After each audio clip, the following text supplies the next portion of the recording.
Hello, my dear friends, and welcome to Hafi Sleep. Whether you're here to unwind after a long day, to drift off into a peaceful night's rest, or simply to enjoy a captivating story, I'm so glad you've joined us. Have you ever wondered how a single moment can change a person's entire legacy? How a single day can rewrite the story of a life? Tonight, we're diving into one of the most fascinating true stories ever told.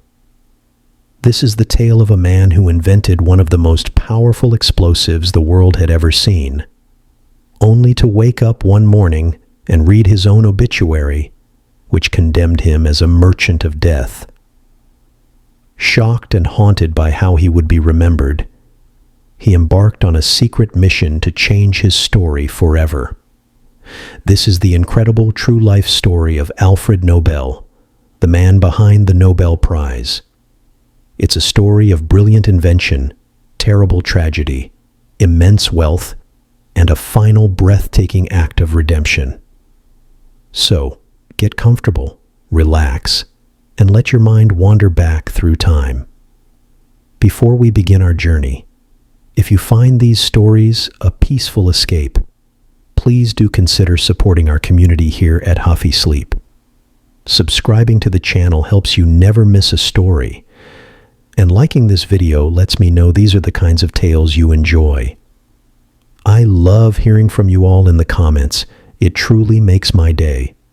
So tell me, where in the world are you listening from right now? And what time is it for you? Are you cozying down for the night, or is this a moment of calm in your busy day? Now, without further ado, sit back, close your eyes if you wish, and let's begin the true life story of Alfred Nobel. Imagine reading your own obituary, not a gentle, kind summary of a long life well lived, but a brutal, shocking headline that condemns you for all eternity. This is exactly what happened to a man named Alfred Nobel. One morning in 1888, he picked up a French newspaper and was met with a chilling announcement. The merchant of death is dead. It went on to say, Dr. Alfred Nobel, who became rich by finding ways to kill more people faster than ever before, died yesterday. Can you picture it? The shock, the cold dread washing over him. The world, it seemed, had already passed its final judgment. He was not remembered as a scholar, or a chemist, or a man of letters. He was remembered as a merchant of death. This moment, this profound personal catastrophe, would become the catalyst for one of the most beautiful and enduring legacies humanity has ever known. But who was the real Alfred Nobel? Was he truly a merchant of death, or was he something infinitely more complex? His story is a tapestry woven with threads of brilliant invention, terrible tragedy, immense wealth, and deep, profound loneliness. It's a story that takes us from the icy chill of Stockholm to the sun-drenched hills of the Italian Riviera, from the thunderous blast of nitroglycerin to the quiet dignity of a last will and testament that would change the world. Our story begins, as all great stories do, not with a bang, but in a place of quiet struggle. In the autumn of 1833, in Stockholm, Sweden, a city of islands and bridges, a boy was born into a family of engineers and builders. His name was Alfred Bernhard Nobel. But the world into which he arrived was far from prosperous. His father, Emmanuel Nobel, was an inventor and architect, a man whose mind was constantly buzzing with ideas, but who found it desperately hard to turn those ideas into financial stability. The family faced bankruptcy more than once. Emmanuel was a man of formidable energy and ambition, but luck seemed to be perpetually against him. Alfred's mother, Henrietta Alsell, was the steady anchor in this stormy sea of financial woes. She ran a small grocery store, working tirelessly to put food on the table for her family, which would eventually include 8 boys. Only 4 of them, Robert, Ludwig, Alfred, and Emil, would survive into adulthood, a common tragedy in an era before modern medicine. Alfred was a sickly child from the start. He suffered from various ailments throughout his childhood, often confined to his bed, while his healthier brothers played outside. This physical frailty forced him inward, to live a life of the mind. He became a voracious reader, curious about the world, about poetry, about philosophy, and especially about the natural sciences. He was a quiet, introspective boy with a sensitive soul that seemed at odds with the world of industry and explosive engineering that would later define him. He adored his mother, Andriette, whose strength and kindness were a constant source of comfort. From his father, he inherited a fierce intellect and a fascination with how things worked, but he also witnessed the anxiety and despair that came with a life of financial precariousness. This early experience of poverty and insecurity would leave an indelible mark on Alfred, fueling a lifelong drive to achieve not just success, but financial independence so absolute that he would never again be at the mercy of circumstance. When Alfred was 4 years old, his father, Emmanuel, seeking a fresh start and new opportunities, made a bold decision. He left his family behind in Stockholm and journeyed east to Russia, to the imperial city of St. Petersburg.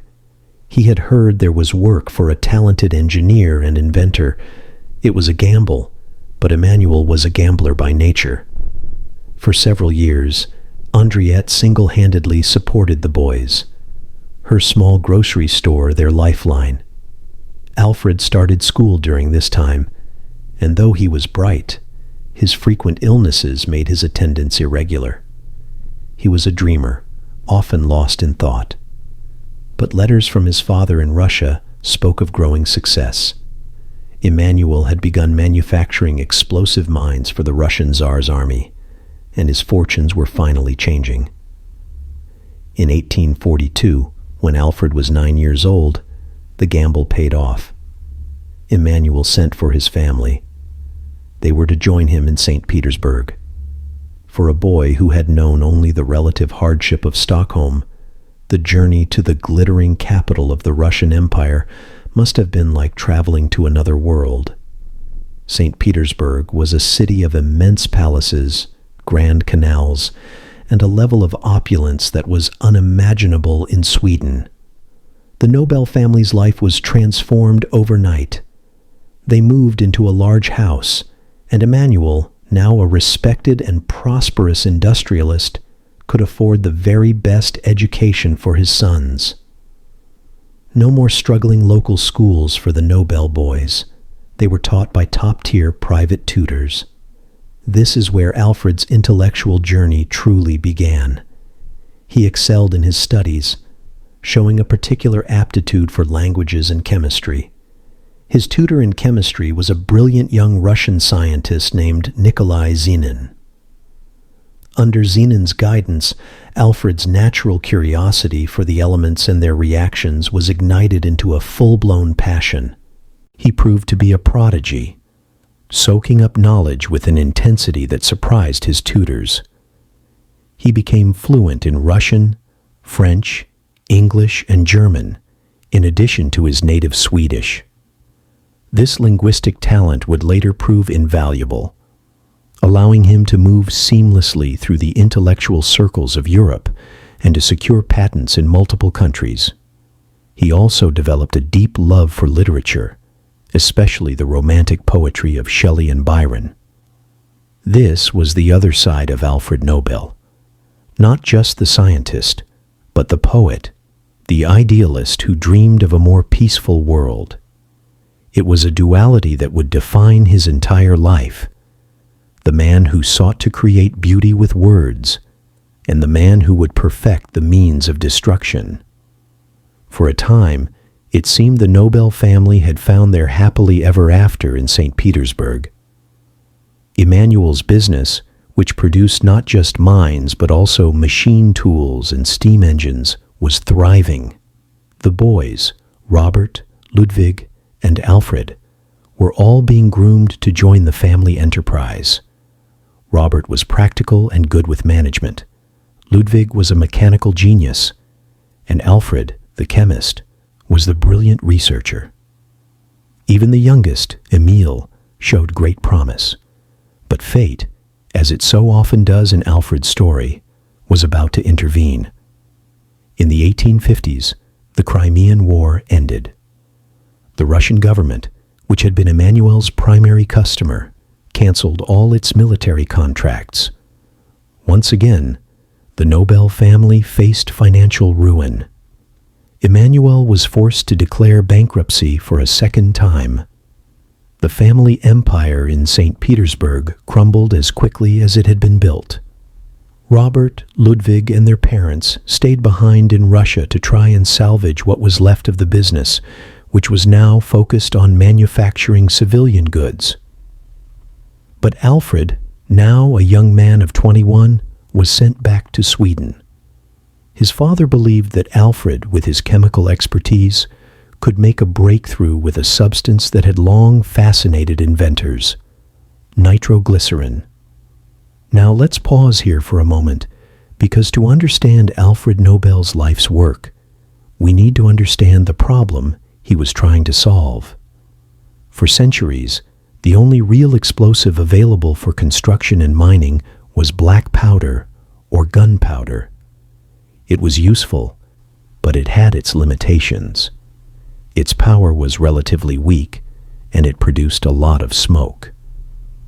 What the world needed, especially in an age of rapid industrialization, was a more powerful, more controllable explosive. Engineers were blasting tunnels through mountains for railways. Miners were digging deeper than ever before for coal and metals. A better explosive would revolutionize the world. The answer had already been discovered, but it was terrifyingly unpredictable. In 1847, an Italian chemist named Ascanio Sobrero had first prepared nitroglycerin. Now, to really understand just how bold, some might say how reckless, young Alfred's mission was, we have to get a feel for this substance, nitroglycerin. Imagine a liquid that looks as innocent as water, maybe a little oilier. It has no smell. To the naked eye, it's utterly unremarkable. But contained within its clear, simple-looking droplets is a locked-up storm of unimaginable power. Ascanio Sobrero, the man who first created it, wasn't a showman. He was a careful chemist. And when a drop of this new compound exploded on his workbench, scarring his face, it wasn't just a physical injury he suffered, it was a kind of moral shock. He had peeked into a Pandora's box, and he quickly tried to slam the lid shut, warning everyone who would listen about the terrible genie he had unleashed. He saw no practical use for it, only a potential for catastrophe. The problem was all about stability, or rather, the complete lack of it. Think of nitroglycerin as having a terrible, twitchy temper while being incredibly strong. It's like a sleeping dragon that wakes up at the slightest provocation. A gust of wind might be enough. Well, not quite a gust of wind, but the analogy isn't far off. A sudden change in temperature, just a few degrees, could agitate its molecules enough to trigger a chain reaction. A jolt, like the one a wagon wheel would experience hitting a small rock on a dirt road, was more than enough to set it off. Even pouring it from one container to another, creating a tiny static electricity spark, could be the last thing anyone ever did. This is why transporting it was considered a suicide mission. You're essentially asking someone to carry a glass vial of liquid rage across a bumpy landscape, hoping it doesn't get too cold, too hot, or too jostled. Every moment would be dripping with fear. This, then, was the mountain Alfred Nobel decided to climb. And he started at the bottom, in that little shed his family probably used for storing tools or garden supplies. It wasn't a gleaming laboratory with beakers and Bunsen burners like we see in movies. It was likely cold, damp, and rudimentary. His equipment would have been basic glassware, ceramic pots, and a great deal of caution. The process of making nitroglycerin itself was dangerous. It involves mixing glycerin, a sweet syrupy liquid you might find in soap, with a concentrated mixture of nitric and sulfuric acids. This is not a gentle process. The acids are fiercely corrosive, eating through skin and clothing in seconds. The mixing itself generates heat, and too much heat too quickly during the reaction could easily cause the nascent nitroglycerin to explode before you even had a chance to separate it. So Alfred had to be a master of control. He would have added the glycerin to the acid mixture drop by painstaking drop, constantly cooling the flask in a bath of cold water, watching for any sign of overheating. It was a slow, tense dance with danger. He wasn't producing barrels of the stuff. He was making tiny amounts, perhaps just a few ounces at a time. Each successful batch was a small victory, but then he had to handle it. He had to wash it to remove the excess acids, because acidic nitroglycerin is even more unstable, if you can believe that. Every step was a potential misstep, and the world outside his shed was watching and listening. The occasional thump or sharper bang that echoed from his workshop would have been terrifying for the neighbors. They didn't know he was a brilliant scientist pushing the boundaries of chemistry. They saw a young man, the son of that struggling inventor, who seemed to be playing with what sounded like miniature thunder. Calling it Nobel's Death Factory wasn't just an insult. It was a genuine expression of fear. They were living next door to what they perceived as a bomb-making operation. And tragically, their fears would later be proven right. But Alfred, for now, was driven. He wasn't a daredevil. He was a problem solver. He believed that every problem in nature had a solution, and the key to nitroglycerin's wild nature lay in understanding it, not just fearing it. His first major insight was that while nitroglycerin was infuriatingly easy to set off accidentally, it was surprisingly difficult to detonate intentionally in a controlled way. Setting a match to a small puddle of it might just make it burn quietly. It needed a sharp, violent shock to unleash its full power. This is where his first breakthrough, the detonator, comes in. Think of it like a key turning a lock. The nitroglycerin is the powerful lock mechanism, but you need the right key to activate it. A gentle push, a flame, wouldn't work. You needed a hard, sharp turn. Nobel's idea was to use a smaller, more easily triggered explosive to provide that sharp shock, a key explosion to trigger the lock explosion. His first detonators used gunpowder, which was reliable but relatively weak. He would put a small charge of gunpowder in a wooden cap, insert a fuse, and then place this cap into a container of nitroglycerin. When the fuse burned down, it ignited the gunpowder. The explosion of the gunpowder, while small, created enough of a shock to set off the nitroglycerin. It worked, but it wasn't perfectly reliable. Sometimes the shock wasn't sharp enough. This led to the true eureka moment, the blasting cap. This was a leap in design and effectiveness. Instead of gunpowder, Nobel used a substance called mercury fulminate. Now, mercury fulminate is the stuff of fireworks. It's what's in those little popping caps you might have played with as a kid, but in a much more potent form. It is exquisitely sensitive to heat, friction, and shock.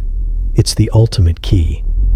Nobel contained a small amount of this mercury fulminate in a small, sturdy metal cap, usually copper. This was the blasting cap. The beauty of this system was its brilliant simplicity and reliability. A worker would place the main charge of nitroglycerin, say, in a drill hole in a rock face. Then, they would carefully insert the blasting cap into the charge. The fuse, a long, slow-burning cord, would be lit, and the worker would retreat to a safe distance. The fire would travel down the fuse, reach the blasting cap, and bang! The sensitive mercury fulminate would explode instantaneously. But this wasn't the main event. This was the starter pistol. The tiny, violent explosion of the cap created a powerful shock wave, a supersonic slam of pressure that shot through the nitroglycerin.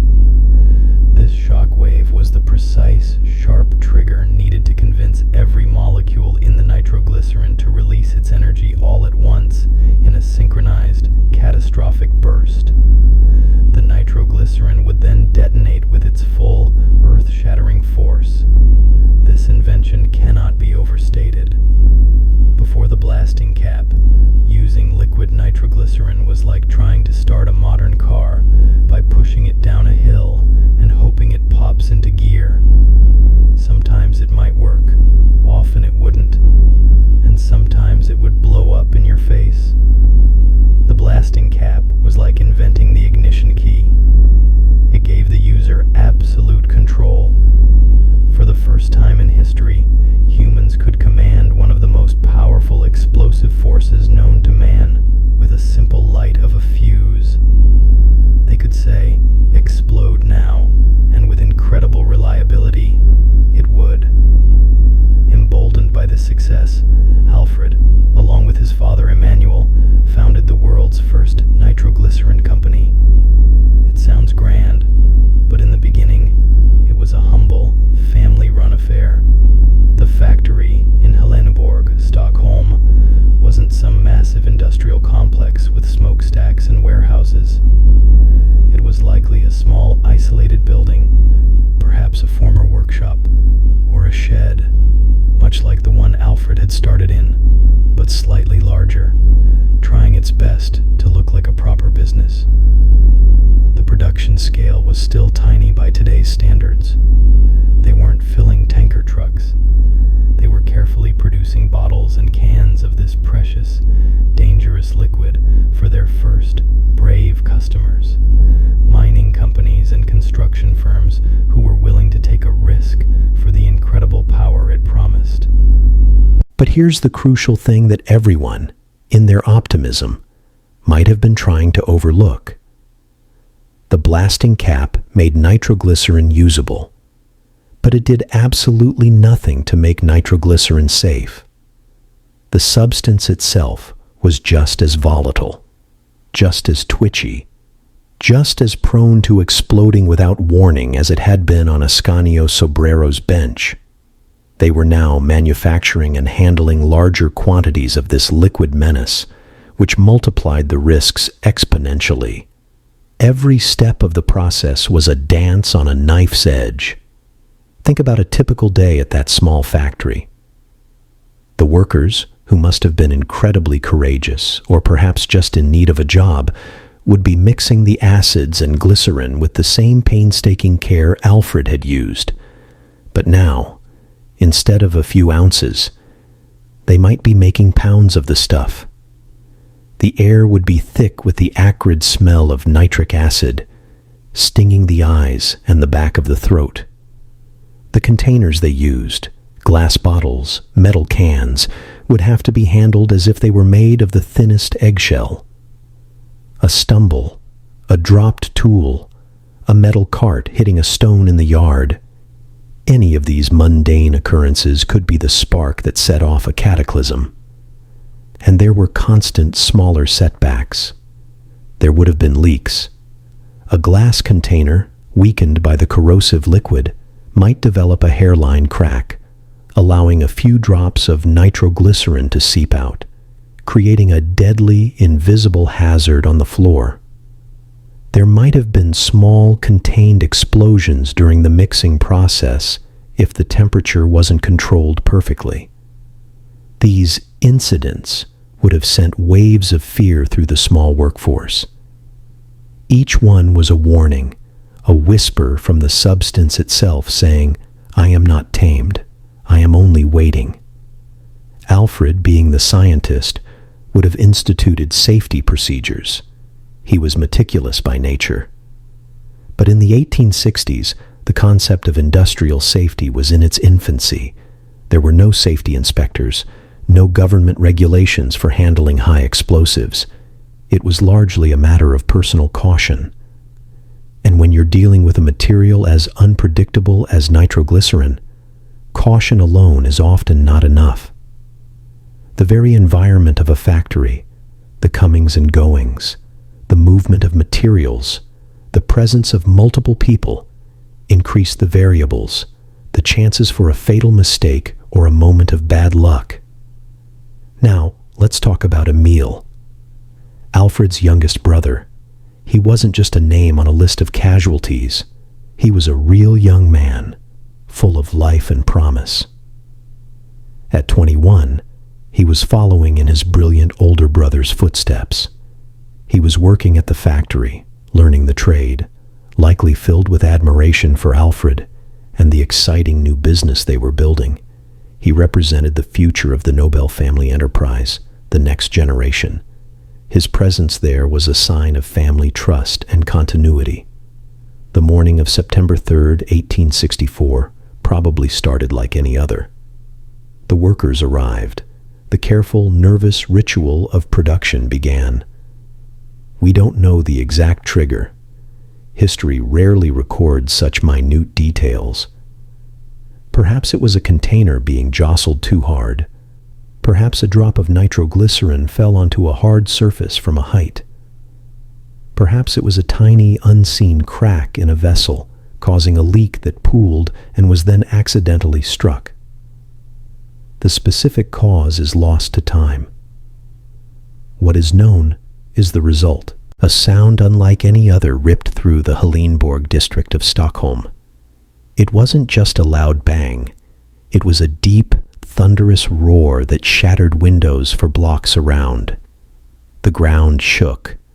A plume of smoke and dust shot into the sky where the small factory once stood. The building was not just damaged, it was obliterated, reduced to splinters and rubble in a fraction of a second. The response would have been chaos. People running towards the sound, not away from it, driven by horror and the need to help. The scene they arrived at would have been apocalyptic. There was no building left to search, just a crater, smoldering debris, and the terrible silence that follows an immense explosion.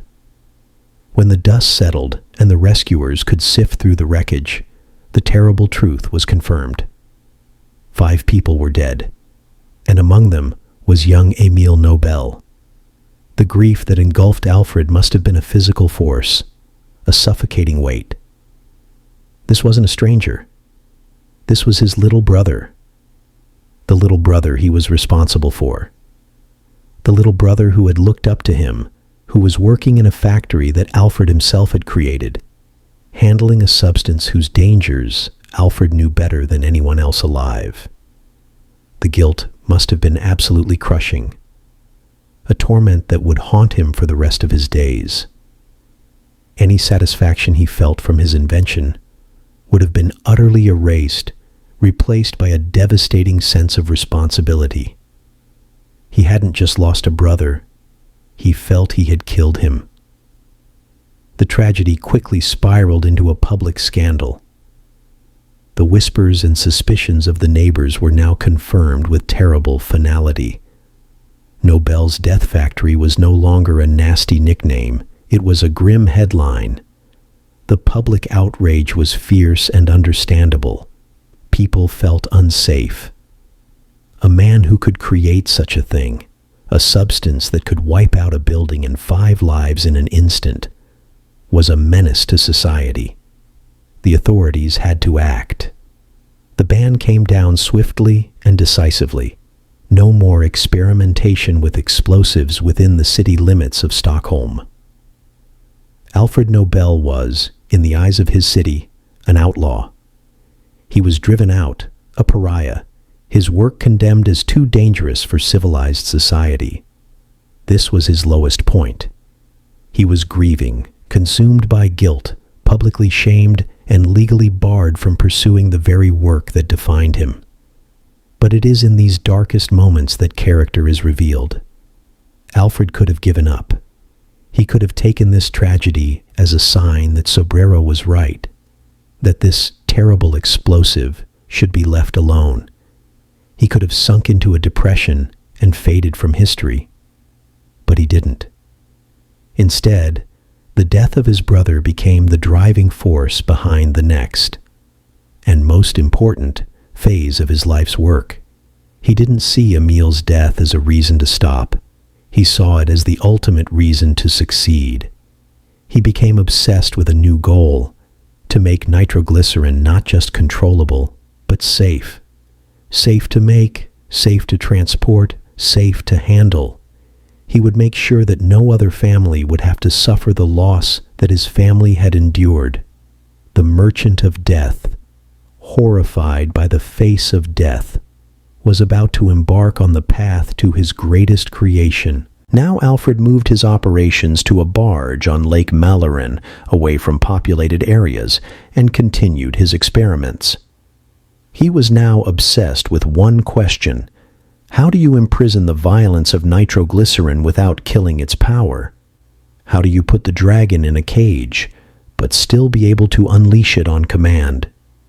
He tried everything his brilliant mind could conceive.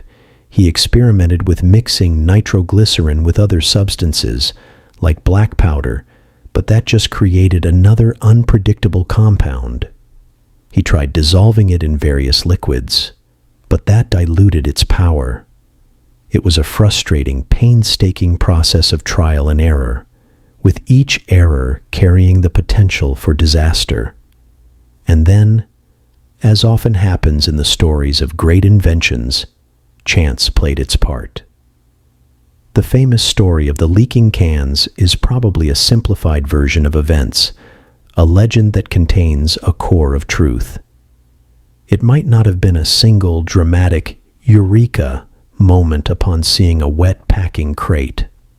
More likely, it was a series of observations that clicked together in Nobel's mind. He had been shipping his liquid nitroglycerin to mining sites. To protect the fragile glass containers during their rough journey, they were packed in crates surrounded by a soft, absorbent material to cushion them.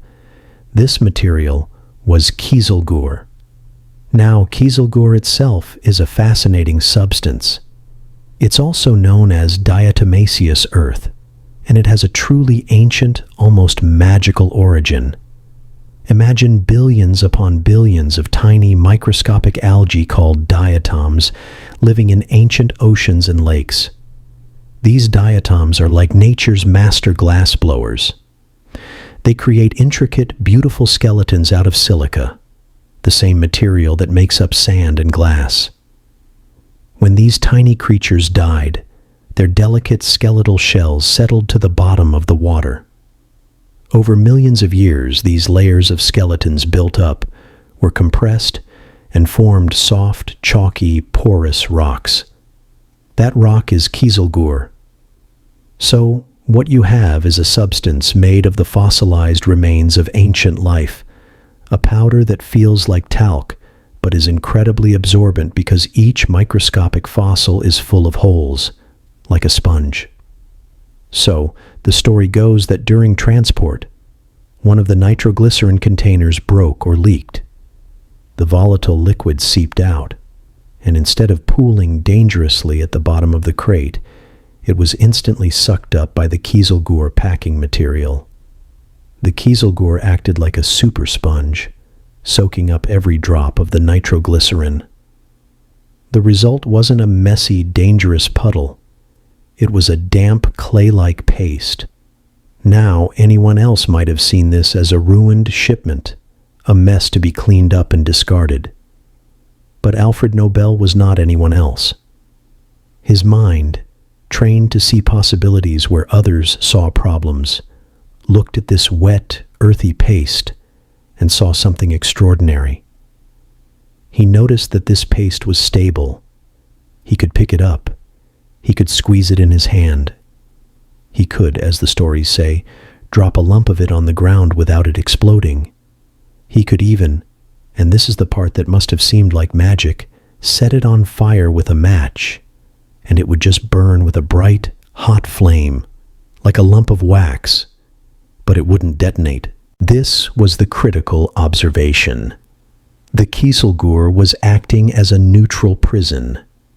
It was holding the nitroglycerin captive within its millions of tiny porous holes, preventing the nitroglycerin molecules from jostling against each other too violently. In its liquid form, the molecules of nitroglycerin are free to move, to slam into each other, to build up energy that can lead to a chain reaction explosion from the slightest shock. But when absorbed into the Kieselguhr, each droplet is isolated, trapped in a tiny silica cage. A shock to the paste is distributed across this stable, solid matrix. The shock might break a few of the Kieselguhr's fragile fossil shells, but it wouldn't be concentrated enough to set off the nitroglycerin inside. It was like storing gunpowder in individual shock-absorbing bubbles. But the true genius of Nobel's insight was this. While the Kieselguhr made the nitroglycerin safe from accidental ignition, it did not rob it of its power. The nitroglycerin was still there, intact, waiting. And Nobel already had the key to unlock it, his blasting cap. He realized that if he took a stick of this nitroglycerin Kieselguhr paste and inserted one of his blasting caps, the story would be completely different. The explosion of the mercury fulminate in the cap would not be a mere shock. It would be an incredibly powerful, focused, and instantaneous shockwave. This shockwave would rip through the paste, simultaneously crushing and igniting every single droplet of nitroglycerin held within the Kieselguhr matrix. The neutral prison would become the perfect conduit for the explosive force. The blast from the cap would command every molecule of nitroglycerin to release its energy at the exact same moment. The resulting explosion would be every bit as powerful as that of pure liquid nitroglycerin. This was the moment of triumph. The beast was tamed. The dragon was caged, but he held the key to the cage. He could now transport the explosive power safely and unleash it with precision. He began a period of intense, careful experimentation on his barge laboratory. He had to get the recipe just right. What was the perfect ratio of nitroglycerin to Kieselguhr? Too much Kieselguhr, and the explosive would be weak. Too little, and it would be unstable. He settled on a mixture of about 3 parts nitroglycerin to 1 part Kieselguhr, creating a pliable putty that could be shaped into sticks. These sticks could then be wrapped in paper for easy handling and use. He needed a name for this revolutionary new material. He chose a name that was simple, powerful, and rooted in the classical languages he loved, dynamite, from the Greek word dunamis, meaning power. It was the perfect name. It was direct and spoke to the essence of the invention, controllable power. In 1867, he received a patent for his new invention, which he called Nobel's safety powder. This wasn't just a boastful name. It was a heartfelt declaration of its primary purpose. For Alfred, this was personal. This was for Emil. This was to prevent other families from experiencing the grief his had endured. Dynamite was, first and foremost, a safety invention. The impact was immediate and world-changing. Think of a miner in the 1860s. Before dynamite, his options for breaking rock were limited and backbreaking. He might use black powder, which was weak and produced clouds of choking smoke in the confined space of a mine shaft. Or he might use pure nitroglycerin, a substance that could kill him and his crew if someone sneezed too hard. Now he was handed a dynamite stick. It was solid. He could carry it in his hand without fear. He could place it carefully into a drill hole. He could insert the blasting cap, light the fuse, and have ample time to retreat to a safe distance.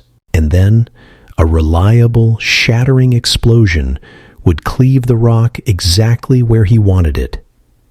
It was like giving every worker the power of a miniature earthquake, an earthquake they could control.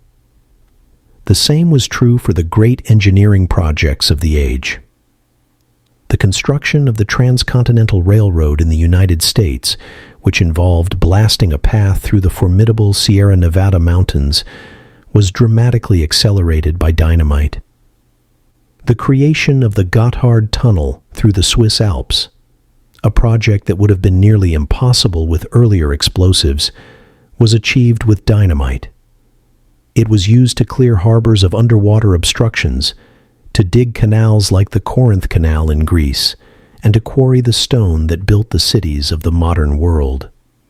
Dynamite became the invisible hand shaping the physical landscape of the industrial era. Alfred Nobel, the exiled, guilt-ridden inventor, became an international industrial magnate almost overnight. He established dynamite factories across Europe and America, constantly refining the formula and fighting patent battles to protect his invention. The wealth that flowed to him was beyond anything his family had ever dreamed of during their years of poverty in Stockholm. He became a citizen of the world, living in grand homes in Paris and San Remo, but he remained a lonely, introspective figure, often in poor health. The Merchant of Death had created the ultimate tool of construction, but the paradox of his life was only deepening.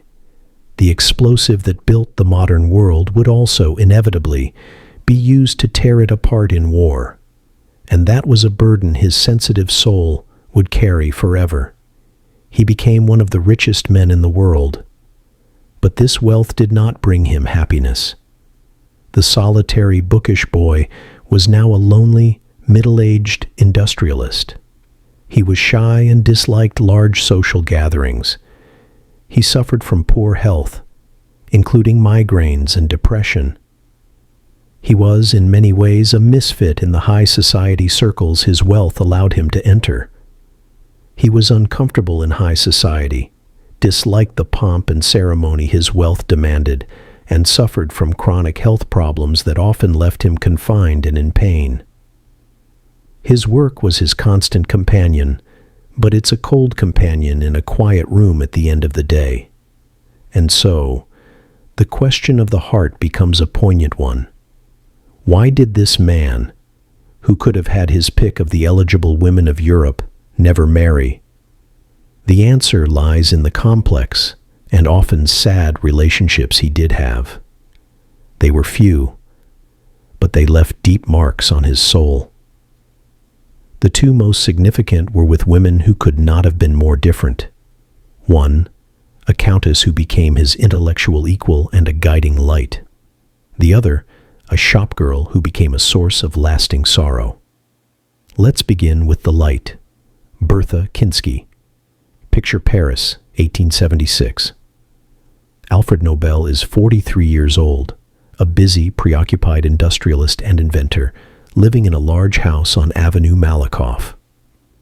Overwhelmed by his correspondence and business affairs, he decides he needs a secretary, and not just any secretary, but someone sophisticated, someone who can handle multiple languages and move with ease in the world of diplomacy and high finance. He places an advertisement, and a 33-year-old Austrian woman, Bertha Kinsky, applies for the position. Bertha was an aristocrat by birth, a countess, but her life had not been easy. Her family had lost its fortune, and she had been working as a governess for the wealthy von Suttner family in Vienna. She was intelligent, well-educated, witty, and possessed a strong, independent spirit. She was, in many ways, a perfect match for Nobel's intellect. She arrived in Paris, and for one brief, fascinating week, she was his secretary. Can you imagine their conversations? The brilliant, introverted, and somewhat melancholic inventor, and the vibrant, articulate, and strong-willed countess. They would have discussed literature, politics, philosophy, all the things Nobel loved, but had few people to share with. He was clearly captivated by her. He found in her a kindred spirit, a mind that could challenge his own. There are hints that he may have developed deeper feelings for her, perhaps even contemplated a future together. But Bertha's heart was elsewhere. She had fallen in love with the younger brother of her former employer, a man named Arthur von Suttner. Her time as a governess had ended not because she wanted to leave, but because the von Suttner family disapproved of the romance between their son and the hired help. So, after only a week in Paris, Bertha received a letter from Arthur and made a dramatic decision. She left Nobel's employment abruptly and eloped with Arthur to the Caucasus, where they lived for many years, often in poverty but deeply in love. Now, a lesser man might have been offended, felt used, or simply forgotten her. But Alfred Nobel was not a lesser man. Instead of bitterness, he felt a profound respect for Bertha. Their brief association blossomed into a lifelong friendship conducted through letters. And what letters they must have been! For nearly 2 decades they corresponded. Bertha, living through the Russo-Turkish War in the Caucasus, developed a deep, passionate hatred for the brutality and waste of war. She began to write, channeling her experiences and her ideals into powerful anti-war novels. Her most famous, Lay Down Your Arms, became an international sensation, a rallying cry for the peace movement. She became one of the most prominent and influential pacifists in Europe, and she saw in Alfred Nobel, the explosives manufacturer, a potential ally. She didn't berate him for his work. Instead, she engaged his mind. She wrote to him about her vision for peace, about arbitration between nations, about the foolishness of armed conflict. She appealed to the idealistic, poetic side of him that had always been there, the side that read Shelley and dreamed of a better world. She cleverly argued that his own inventions, by making war so horrifically destructive, could actually be a force for peace, because they would make nations too afraid to fight. She urged him to use his immense wealth to support the cause of peace, to endow conferences, to reward those who worked for fraternity between nations. These letters were like seeds planted in fertile ground. Nobel's own disillusionment with governments after the bitter ballastite patent dispute with Great Britain made him receptive to her ideas. He began to see that his legacy didn't have to be defined solely by dynamite. Bertha von Suttner became a moral compass for him, a voice whispering in his ear about redemption and a higher purpose. Her influence is directly etched into his final will and testament. The Nobel Peace Prize is, in many ways, Bertha's prize, the culmination of their long-distance dialogue. Then there was the other relationship, the shadow, Sophie Hess. Alfred met Sophie in Vienna in 1876, the very same year he met Bertha. The contrast is almost heartbreaking. Where Bertha was a mature, worldly countess, Sophie was a simple, uneducated, and very young flower shop clerk, just 20 years old to Nobel's 43. He was lonely, isolated by his wealth and his nature. She was pretty, perhaps vivacious, and offered him a glimpse of simple companionship. He was drawn to her, and he began a relationship with her that would last for nearly 18 years. But it was a relationship built on a fundamentally unequal footing. He installed her in a house in Vienna, and later in a spa town called Bad Ischl, supporting her financially in a comfortable style. He visited her when his business travels brought him to Austria, but they never truly lived together as a couple. He tried to improve her, sending her books and encouraging her to educate herself to become a companion for his intellect. But Sophie was not Bertha von Suttner. She had little interest in intellectual pursuits. She enjoyed the comforts his money provided, the fine clothes, the leisure, but she grew bored and restless in her gilded cage. Their correspondence, unlike his exchange with Bertha, reveals a relationship filled with strain and unhappiness. Sophie's letters are often filled with complaints about her health, which was likely linked to hypochondria or the boredom of her existence, requests for more money, and petty jealousies. Nobel's letters are those of a frustrated, disappointed man. He plays the role of a stern benefactor, scolding her for her spending, for her lack of ambition, for her grammar. There was little joy here. It was a transaction. He provided material security in exchange for the illusion of companionship, but the companionship brought him more anxiety than comfort. The relationship dragged on for years, a source of secret embarrassment for Nobel. He was a very private man, and this awkward, unsustainable arrangement with a woman so much his social and intellectual inferior was something he kept hidden from the world. It was a testament to his deep loneliness and his inability to connect with people on a normal, intimate level. He didn't know how to end it, trapped by a sense of responsibility and perhaps the fear of being completely alone. Finally, in the early 1890s, the relationship petered out. He provided her with a substantial settlement, and she eventually married the father of her child, a Hungarian cavalry officer. For Nobel, it was a relief, but also a sad conclusion to a chapter of his life that had brought him little but heartache. Despite his personal loneliness, Nobel's inventive mind never rested. He was a prolific inventor, holding 355 patents in his lifetime.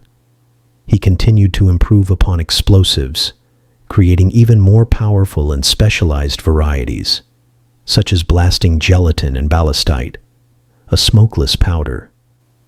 Ballastite led to one of the few public controversies of his life, a bitter patent dispute with the British government, which he felt had treated him unfairly. This experience deepened his cynicism towards governments and nations.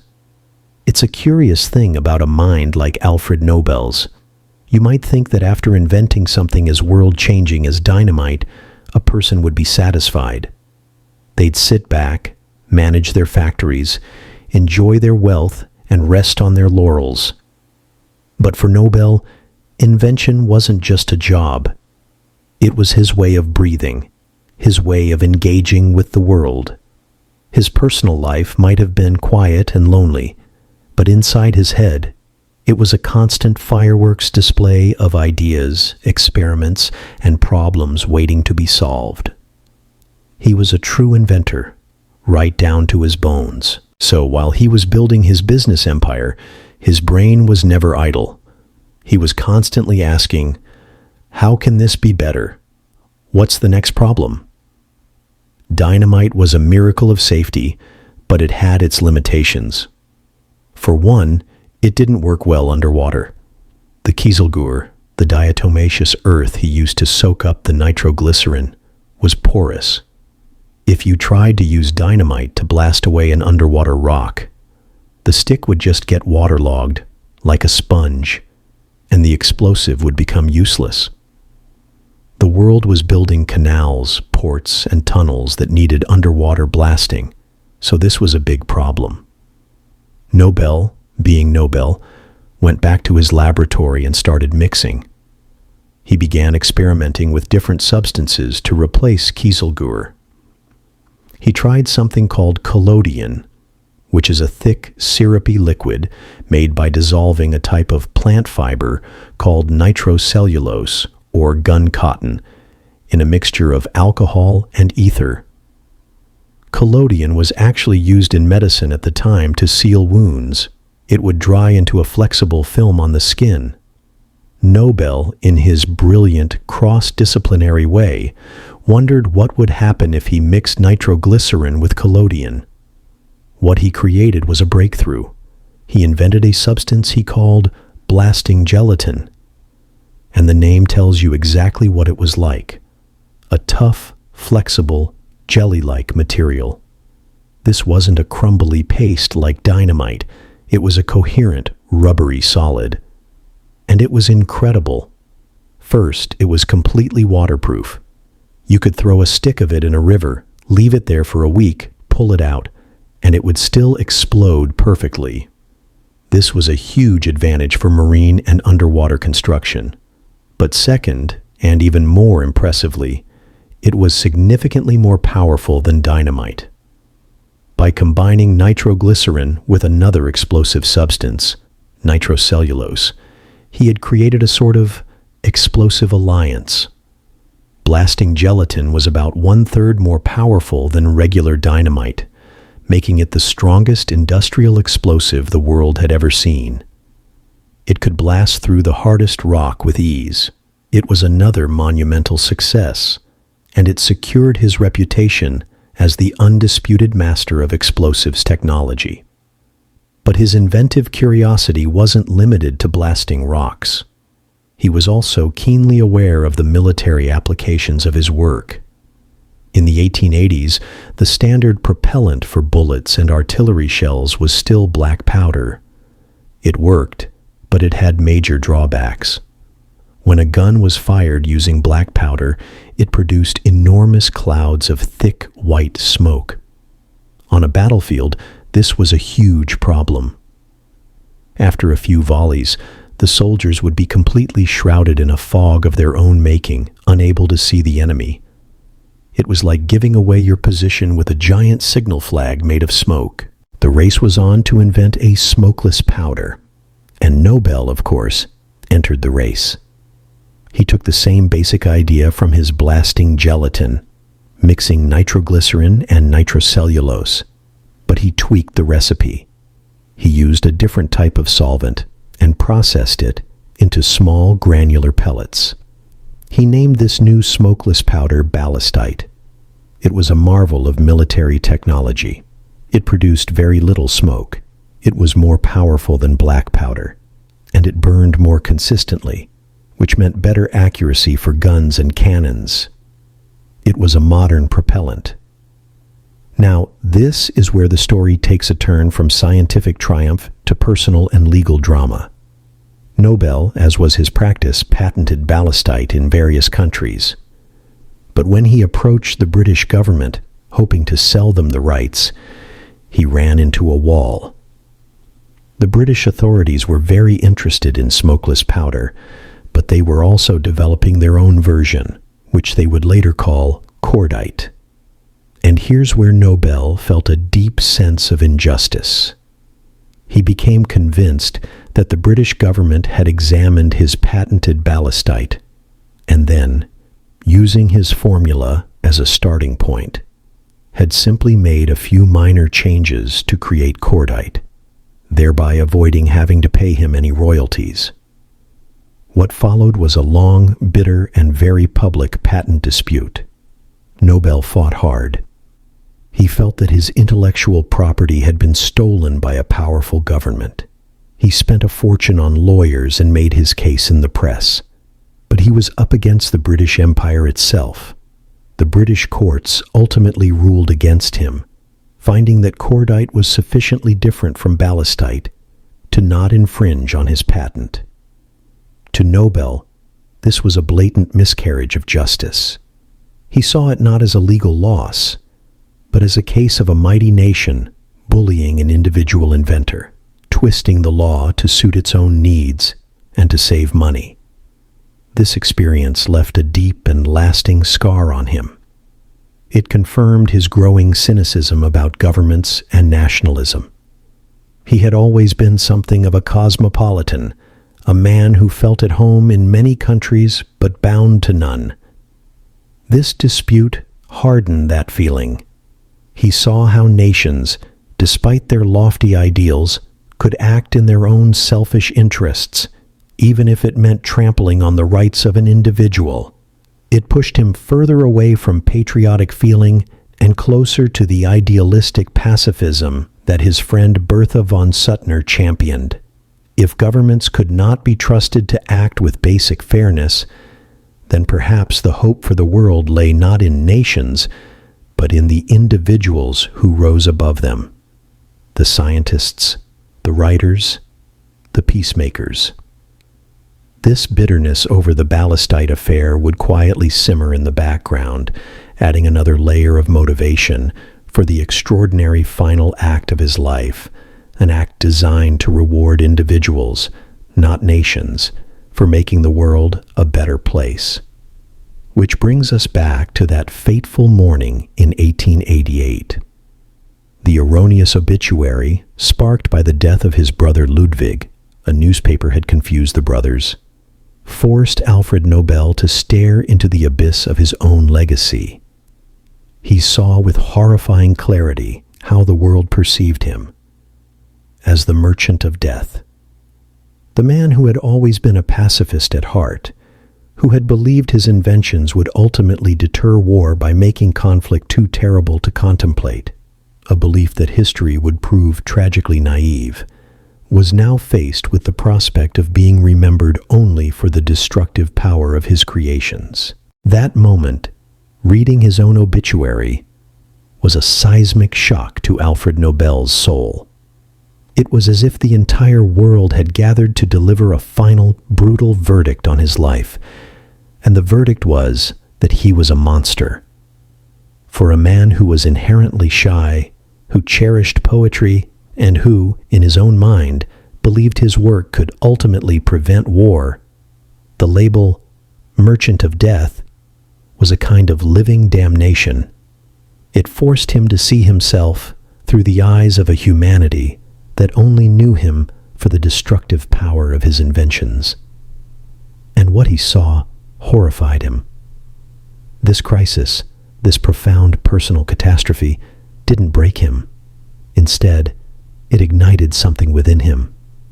It sparked a final grand project, the most important invention of his life, though it wouldn't be made of chemicals or patents. It would be made of money, vision, and a desperate desire for redemption. He began to think not like an industrialist, but like a philosopher king. What is the true purpose of wealth?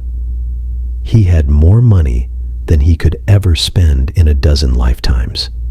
He had no wife, no children. His nephews and nieces, thanks to the success of the family's oil business in Russia, run by his brothers Ludwig and Robert, were already wealthy in their own right. He had provided for them generously. So, the question remained, what to do with the rest?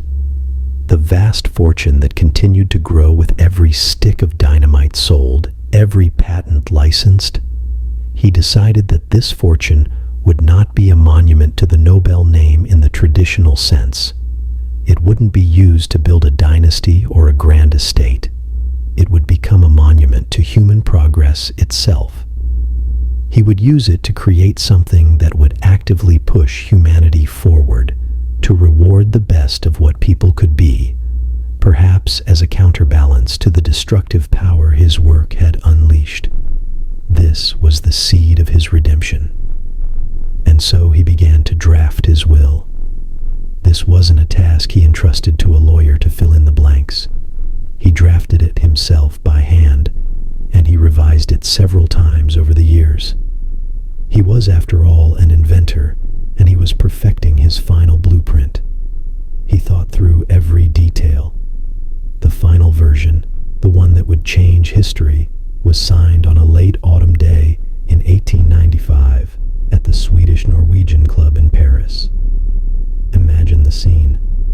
A quiet, elegant room. Nobel, now 62 years old, his health declining, signing this extraordinary document surrounded by a few witnesses who likely had no idea of the bombshell, a positive one this time, they were witnessing. The will itself was, as we said, startling. After taking care of specific bequests for his relatives and loyal employees, he got to the heart of the matter. He instructed that his entire remaining fortune, a colossal sum of about 31 million Swedish kroner, which in today's money is worth hundreds of millions of dollars, should be converted into a fund. This wasn't just a pot of money to be given away. Nobel was a brilliant financier, and he designed this with care. The capital was to be invested in safe securities, meaning the fund would generate interest year after year. This interest, this annual income, was to be the source of the prizes. It was a genius structure. He wasn't just giving away a fortune, he was creating a perpetual engine for good, a machine that would generate hope and reward achievement forever. Now let's really think about the 5 prizes he chose. They weren't random. Each one was a piece of Alfred Nobel's own soul, a reflection of what he valued most. Physics and chemistry. These were the foundations of his own life's work. They honored the disciplines that had given him the power to reshape the physical world. He was, first and foremost, a chemist.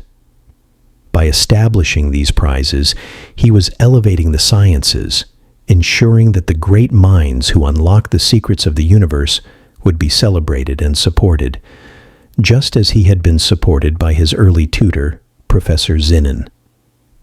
Physiology or medicine. This prize came from a place of deep personal suffering. Alfred Nobel was a sickly man his entire life. He suffered from migraines, depression, and heart problems. He spent vast sums on doctors and spas, searching for cures and relief. This prize was his way of championing the fight against human suffering. It was a direct investment in the health and well-being of humanity, a hope that others would not have to endure the ailments he did. Literature. This was the prize for his secret self, the man he might have been if not for chemistry and business. Nobel was a voracious reader who devoured literature in multiple languages. He wrote poetry and plays himself, though they were apparently quite gloomy. He believed in the power of words to elevate the human spirit, to explore the deepest truths of our existence. This prize was a tribute to the world of imagination and ideas that had been his constant comfort in a life of loneliness. Peace. And then there was the Peace Prize. This was the most personal, the most pointed response to the Merchant of Death obituary. This was the direct influence of his dear friend, Bertha von Suttner, the Angel of Peace, who had corresponded with him for decades, challenging him, persuading him. But it was also born from his own disillusionment. The ballistite patent fight had shown him the petty, self-interested side of nations. He had seen how his inventions were being used to build ever more terrible weapons. The Peace Prize was his active, powerful attempt to promote the exact opposite of what his dynamite was being used for in war. It was to be given to those who had done the most to promote fraternity between nations, for the abolition of standing armies, and for the holding of peace congresses. It was his apology and his hope, woven into the fabric of his legacy. When Alfred Nobel died of a stroke in his villa in San Remo on December 10, 1896, the reading of the will created not celebration, but chaos. His relatives were, understandably, shocked and angry. They had expected to inherit a much larger share of the fortune and launched a legal challenge to overturn the will. The institutions he had named to award the prizes, the Royal Swedish Academy of Sciences for Physics and Chemistry, the Karolinska Institute for Medicine, the Swedish Academy for Literature, and a committee elected by the Norwegian Parliament for Peace, were caught completely off guard. They were hesitant, unsure of the massive responsibility being thrust upon them. There were questions about the legality of the will, the practicality of the plan, and even the wording was considered vague. For 5 long years, it seemed like Nobel's grand vision might die in a tangle of legal disputes and bureaucratic inertia. But then, the heroes of our story emerge. His 2 young executors, Ragnar Solman and Rudolf Liljequist. They were faced with a Herculean task. They had to protect the fortune from the relatives' claims, liquidate Nobel's complex international assets, which included factories and investments across Europe, negotiate with the reluctant prize-awarding institutions, and establish the governing framework for the Nobel Foundation.